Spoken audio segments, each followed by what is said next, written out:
Now, you could say, well, what's the truth?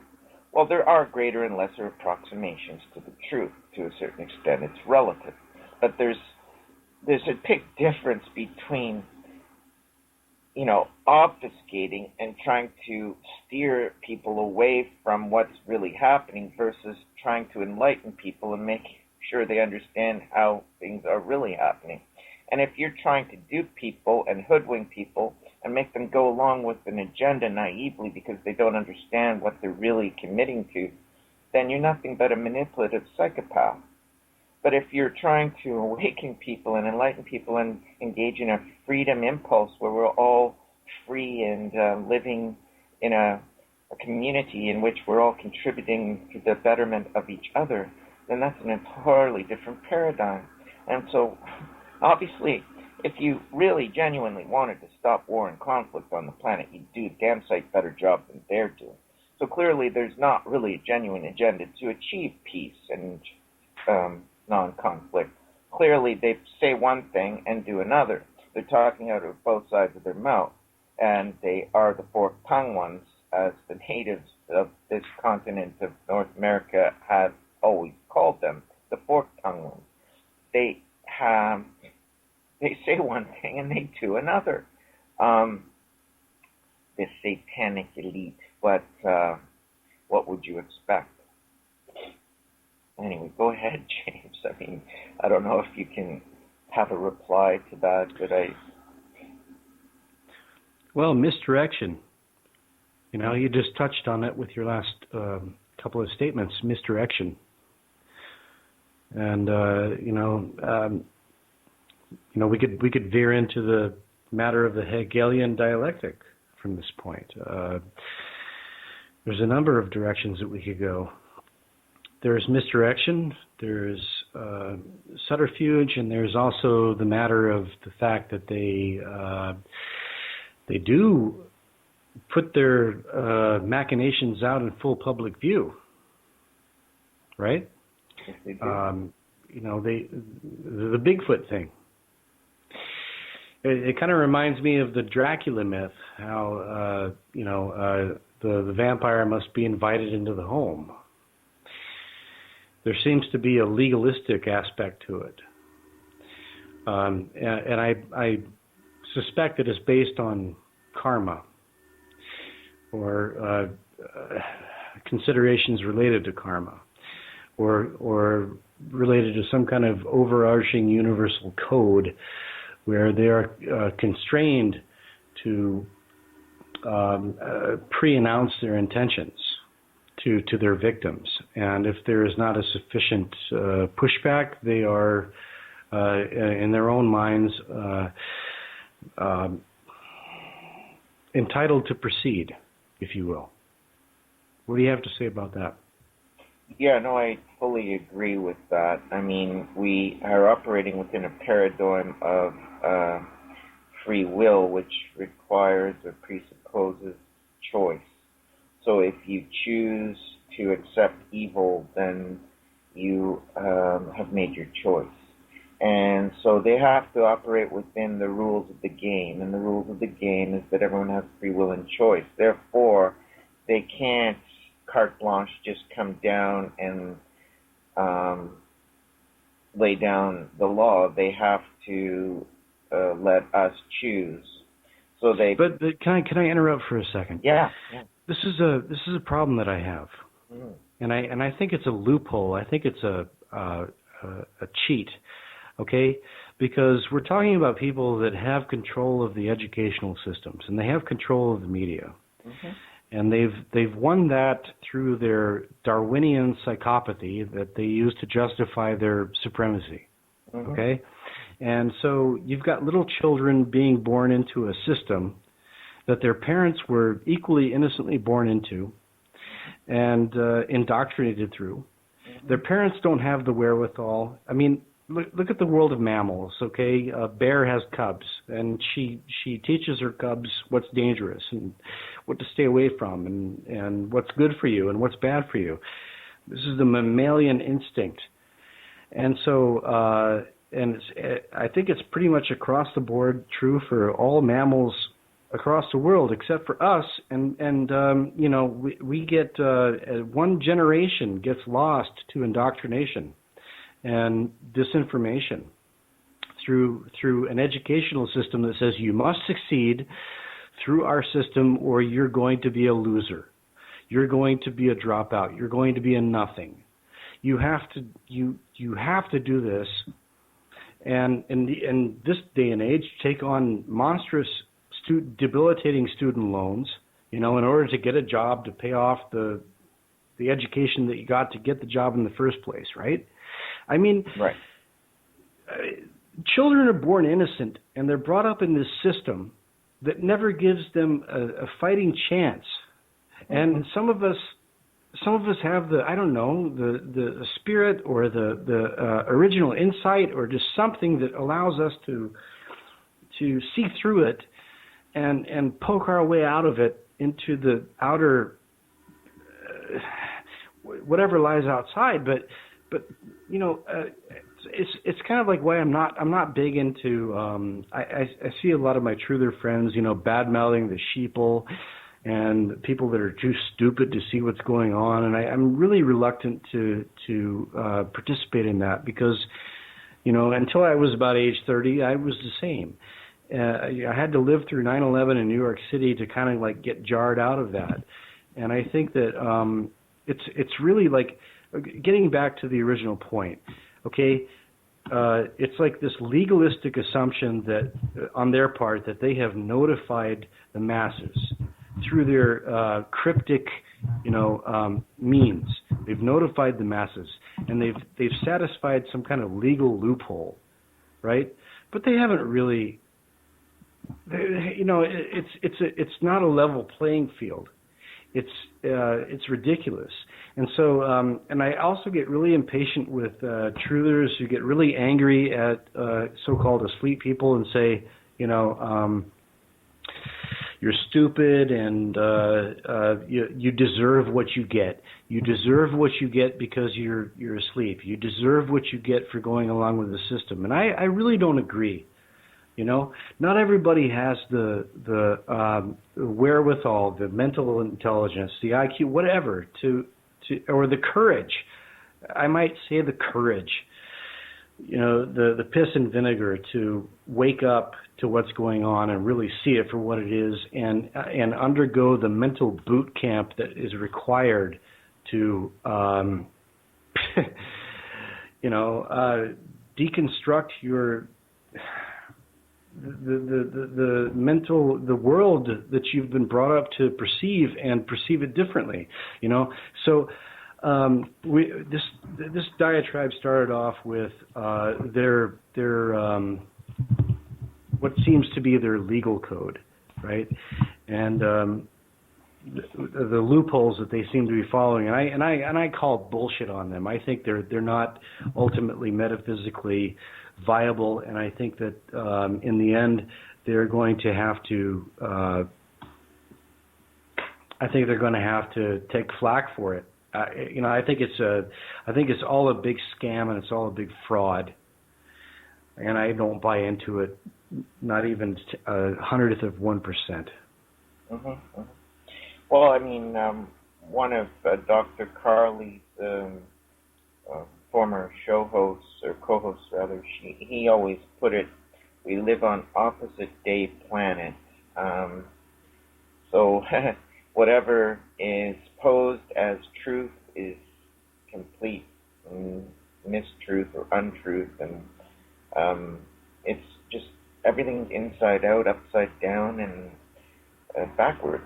So I think to actually make a construct that's based on a lie is how you could best put it. They've created an entire construct that's based on a lie. So you brought up Buddha earlier, and you're quite right. This samsara, the world of illusion. And I mean, it's not as if he didn't warn us, but some people call them the archons, whoever the heck they are. They built a construct, a matrix of lies.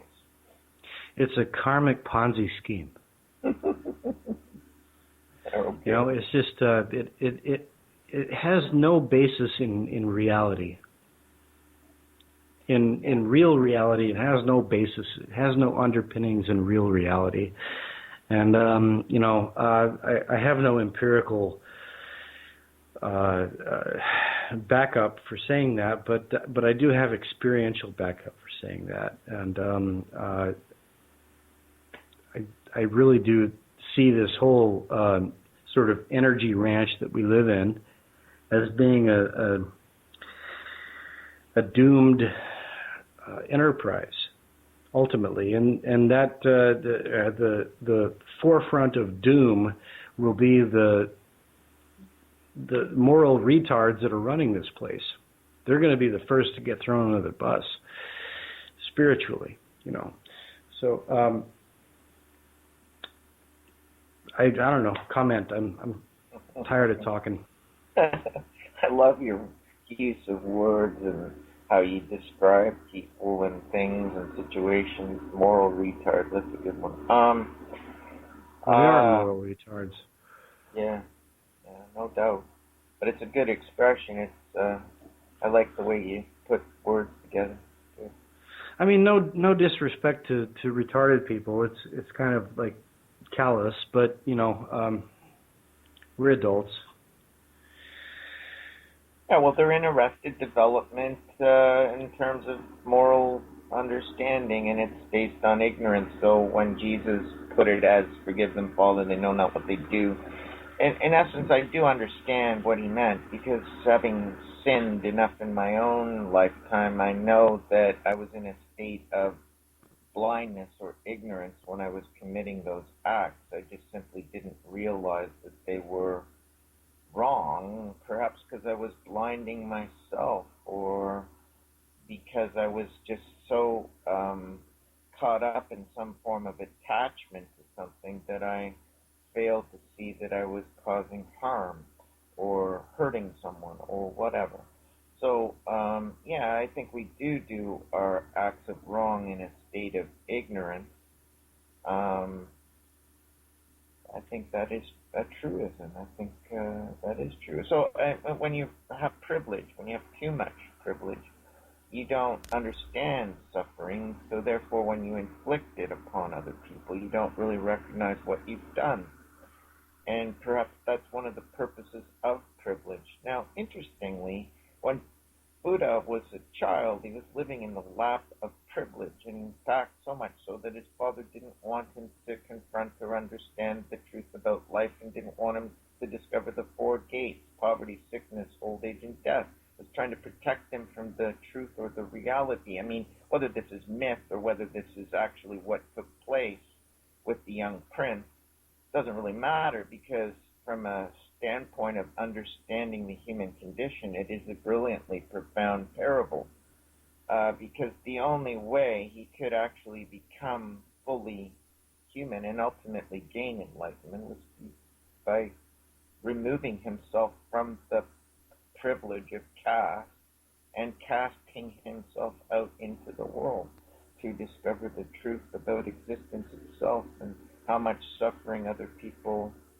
have to experience, and to actually put himself in a position where he subjected himself to more poverty and hardship than the average person has to bear. I mean, meditating and living the life of an ascetic and not eating and just depriving the body of its addiction to food, and going through all of those things that would be to really punish the body in a way that most people don't.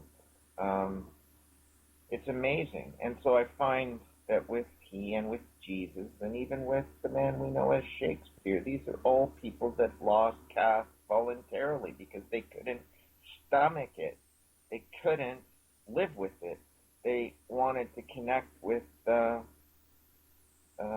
bulk of humanity. They wanted to connect with what it was to be human. So they actually cast themselves out. They deliberately lost caste.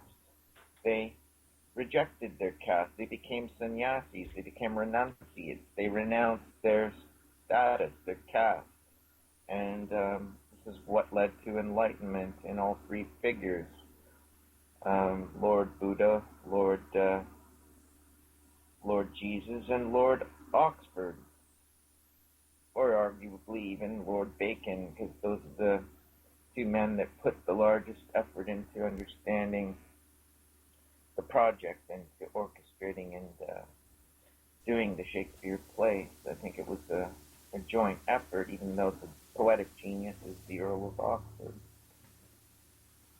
So, I don't know, that's how I found looking, at my own experience in life and then connecting it to what I see in the great masters. I don't pretend to be a master, but hey, I guess we're all on the road trying to be. And so maybe we'll get there someday. I'm back. Okay. Went on a little journey. Well, I had to heed nature's call, so to speak. I heard you touching on the Buddha and a couple other figures. What was that coming from? The axial age? I was just trying to talk about this whole idea of people rejecting their privilege in order to gain a greater sense of enlightenment. Because while you're entrapped in privilege, you can't see truth, and you can't even see the harm you're doing to others because you're too insulated from suffering to understand what suffering is. Therefore, you don't understand the harm you're doing to others. So it's only through suffering that you're able to become more ethical, because then you understand what it is to experience. So therefore, the goal and unto others as you would have them to do unto you, because ultimately you would not want to do unto others what harms but causes pain, because you've experienced that. Okay. So that's why I think Jesus' statement, "They forgive them, Father, they know not what they do," is actually a valid claim, because their position of privilege that they have been born into, and also their trauma-based mind control by being beaten and subject to child abuse, makes them blinded to the harm that they do. They're either mentally ill or somehow have too much privilege to understand the suffering that they cause to others. Kind of touches back to what I was talking about before I took a short break about personal responsibility and how that relates to our conditioning from the time that we're tiny.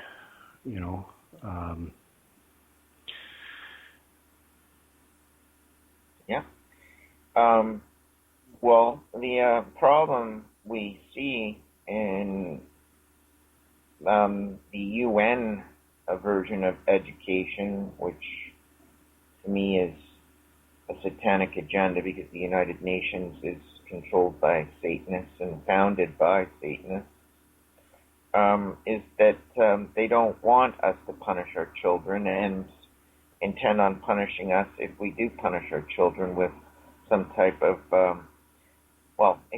it's not just corporal punishment. You're not supposed to even scold your child anymore. So, this is going to lead to the situation where there's a complete breakdown of society and the family and the community, and it's a prescription for a complete social collapse, because if you can't instill any sense of discipline or moral right and wrong in your child, then you're done. And so I find this Shakespeare quote from the play, I think it's from As You Like It. He talks about how the baby We have strict statutes and most biting laws, the need for bits and curbs to headstrong steeds, which for these 14 years we have let sleep, even as an o'ergrown lion in the cave goes not out to play or prey. Now as fond fathers, having bound up the threatening twigs of birch so as not to stick them in their children's eyes, the whole idea that if you're not going to be using the stick or the instrument of discipline, then you're going to create a reversal of the social order where the baby beats the nurse and quite athwart goes all decorum as the speech ends. And it's quite true, and this is what we're seeing. We're seeing a situation in which the parent has lost its authority. The teacher, which is the surrogate parental figure at the school, has lost his authority or her authority. And so you have this complete rebellion of those who have no wisdom and have no experience exercising control over authority. And so they've usurped that position of authority, and any time they wish to make a complaint against the parental figure, they do, and this leads to discipline being enacted against the so-called authority figure. And it's all based primarily on slander and of wrongful allegations. Now, this just happened in my daughter's school over in Korea regarding a man who lost his temper in class, a teacher, and the girl that he slapped. Yeah, okay, maybe he shouldn't have slapped her, but the point is, she made false allegations about him being a pervert and making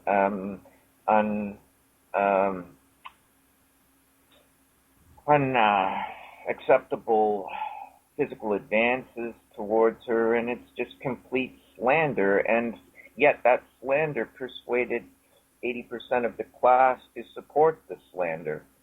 And it's all about bandwagon argument, logical fallacy, everyone jumping on the bandwagon and deciding to go with the whole wrongful allegations simply because they don't like the teacher, and who cares if it's true? Let's get revenge against the teacher. And then my daughter, having been, she's probably got something in her that makes her have integrity as a human being, irrespective of her parents and her upbringing. It's just innately in her. But she spoke up on his behalf and in his defense and said, I was standing right next to them when the altercation took place, and there's no way that anything she said is true, and it's just slander. And so she defended the teacher, and he actually thanked her for defending him. And so this is going on even in Korea, where you've got this Confucian tradition that to punish the body disciplines the mind, and there's nothing wrong with corporal punishment provided that it's not done in an abusive way. It's to instruct the mind through the punishment of the body. And yet, even there, you can see that the UN's agenda to not allow for any form of disciplining of the children, it's beginning to have its effect even there. Any comment on that? Yeah, well, just I'd like to plug my news feed here at this point. Fargannes feed, FARGANNESFEED.wordpress.com. Just an item that I posted there today. Dad gets fined, sentenced to probation for making son walk home from school. A Hawaii dad was sentenced to a year of probation and a $200 fine for making his son walk a mile home from school. Robert DeMond had picked up his son from school and questioned him about some kind of trouble the child had reportedly gotten in. When his son refused to answer his questions, DeMond told him to walk about a mile home to think about his actions. According to Kilauea paper, The Garden Island. Judicial action against a father. My dad would have done the same thing to me. Actually, harsher than that. It's just something I would have grown up with.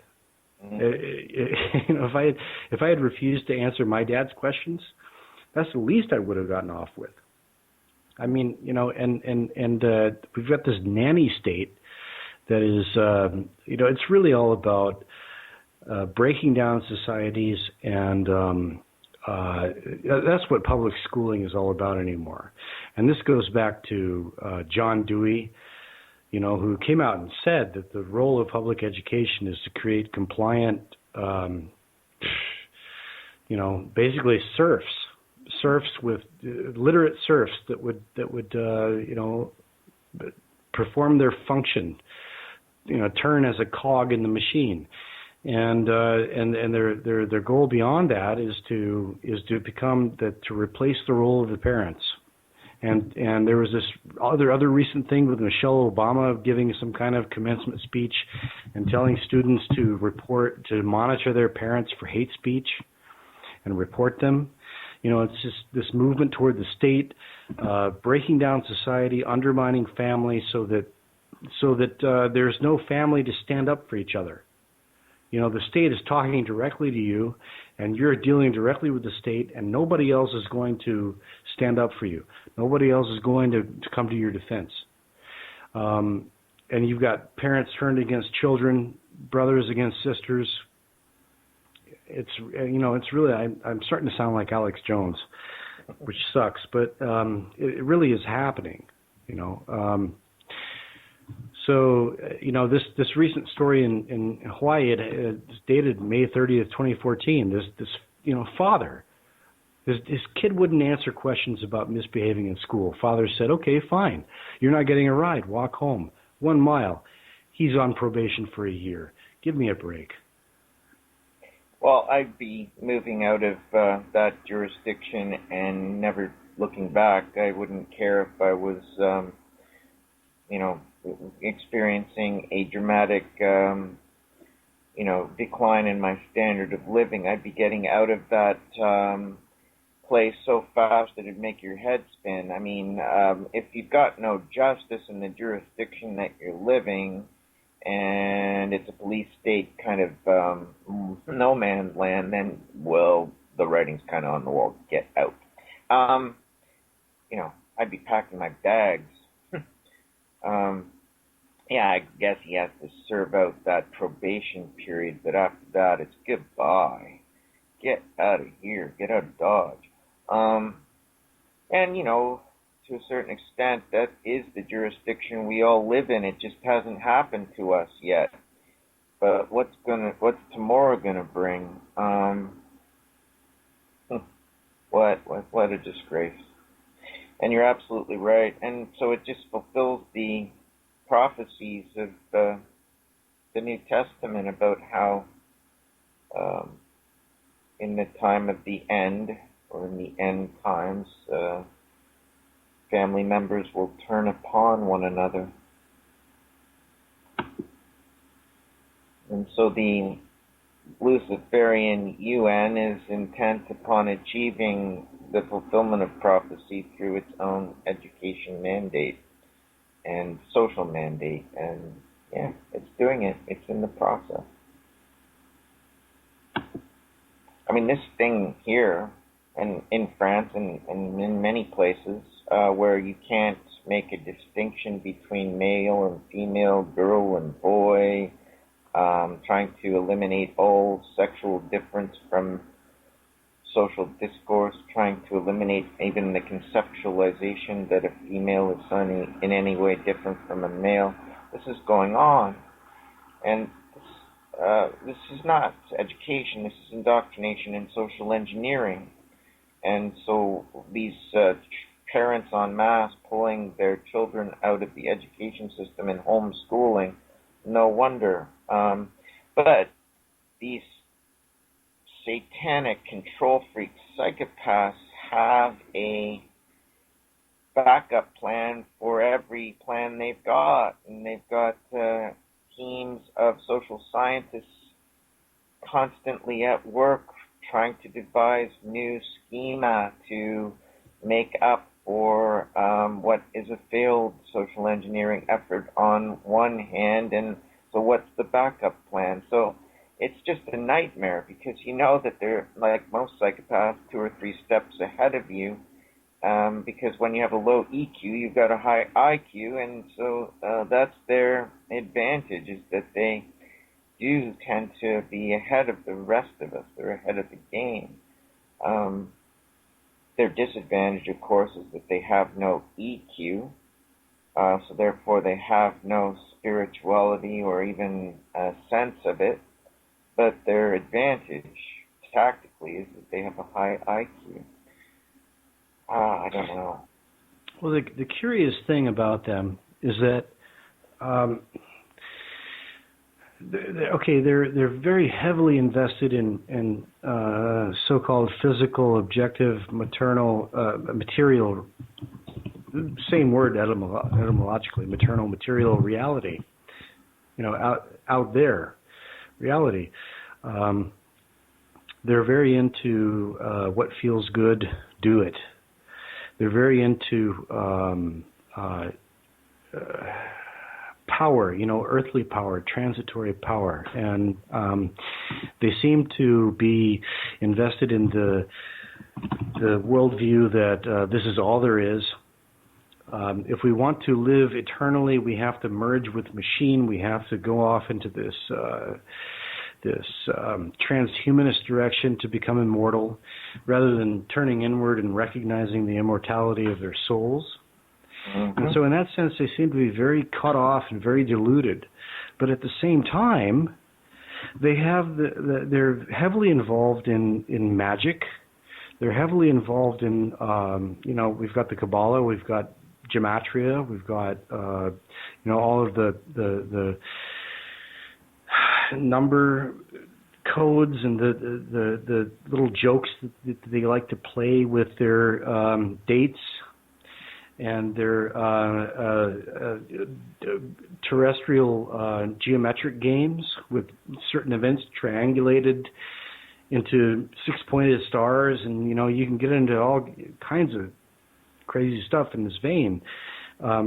It seems that they're into occult technology, which is sort of like magical and eternal, but at the same time they live for the external, for the bling, for the for terrestrial temporal power.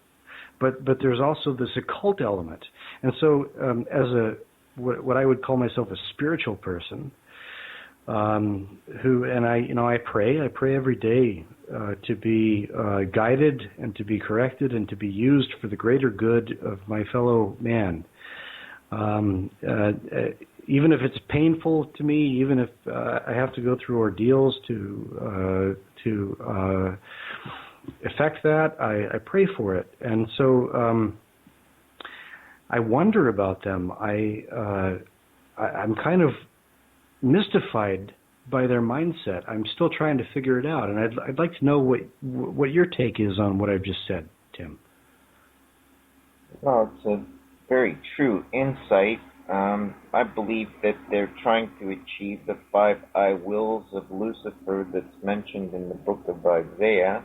So they want complete control over the earth and the heavens, and they want to usurp the Creator's throne in heaven. And so to enshrine the Antichrist on earth is really to have Lucifer possess the mind and soul of a being that he will possess on earth, and to see that he takes up his throne chair and that there's absolute, complete control over the earth. And when Jesus was tempted by Lucifer,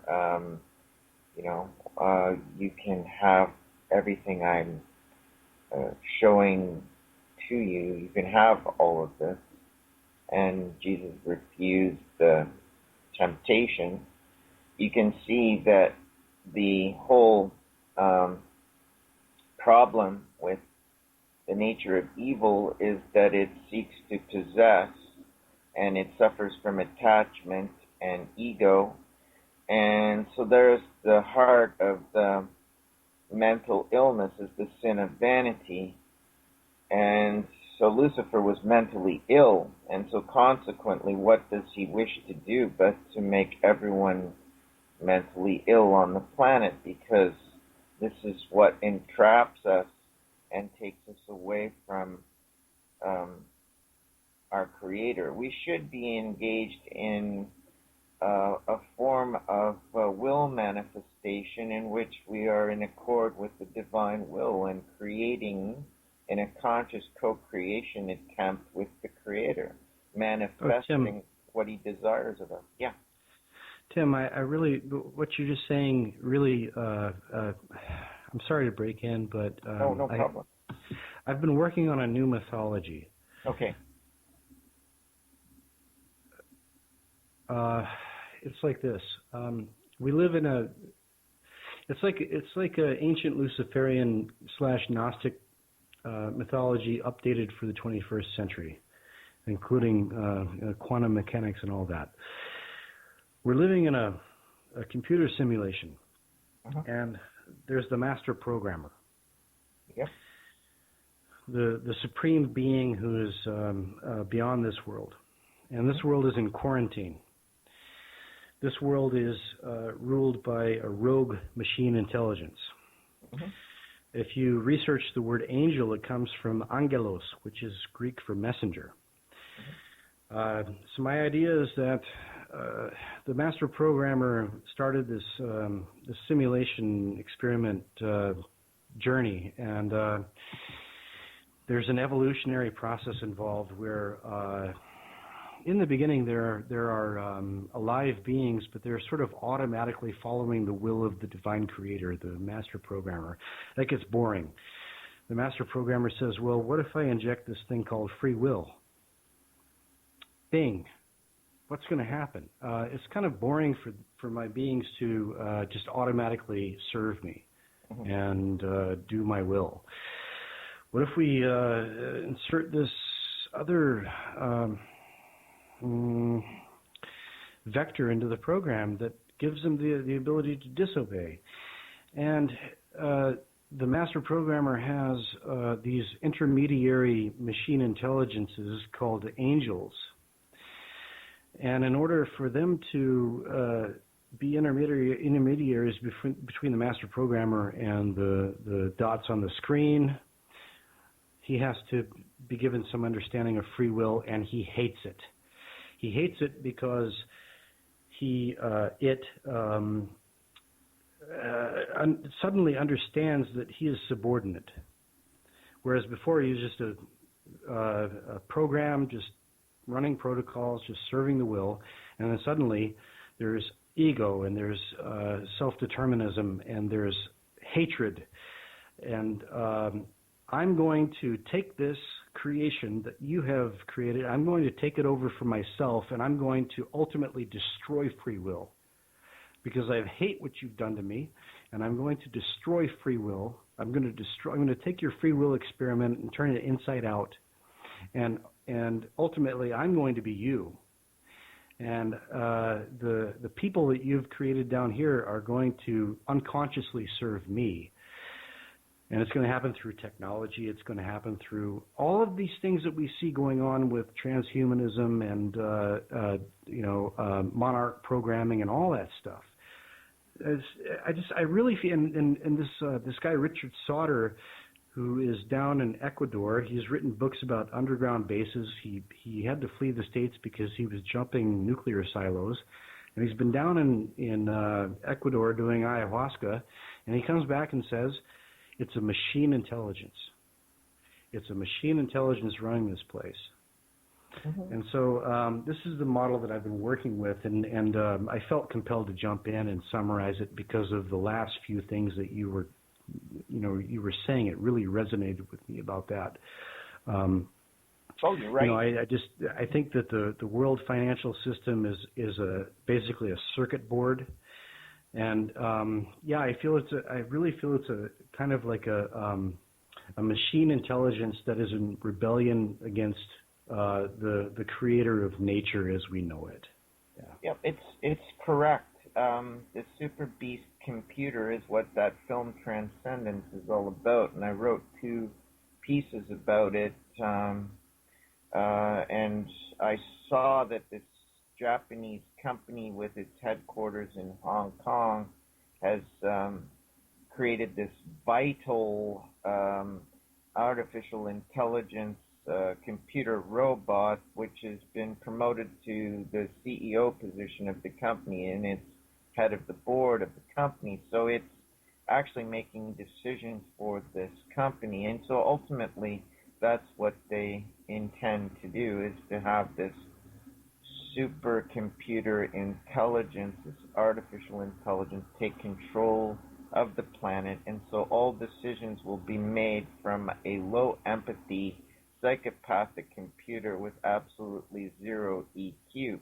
So when the decisions are made, of course, they will have absolutely they'll be implemented with no empathy and with no feeling whatsoever. So 90 seconds. I like your idea about the fact that it's a usurpation and that we've had free will, which got us into trouble in the first place, but now Lucifer and his minions have devised a system implemented through technology, as you say, to annul all free will. And the whole effort of all totalitarian systems 60 seconds was to annul free will.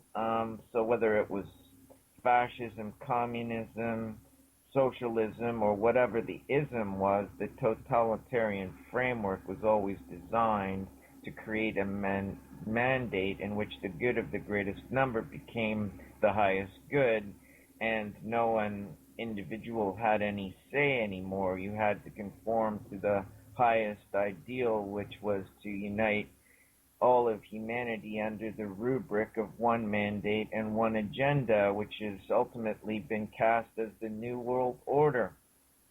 Whether you want to see it as the New World Order of Lucifer, of the New World Order of the Antichrist, or both, the fact of the matter is that that's what the great work of ages is.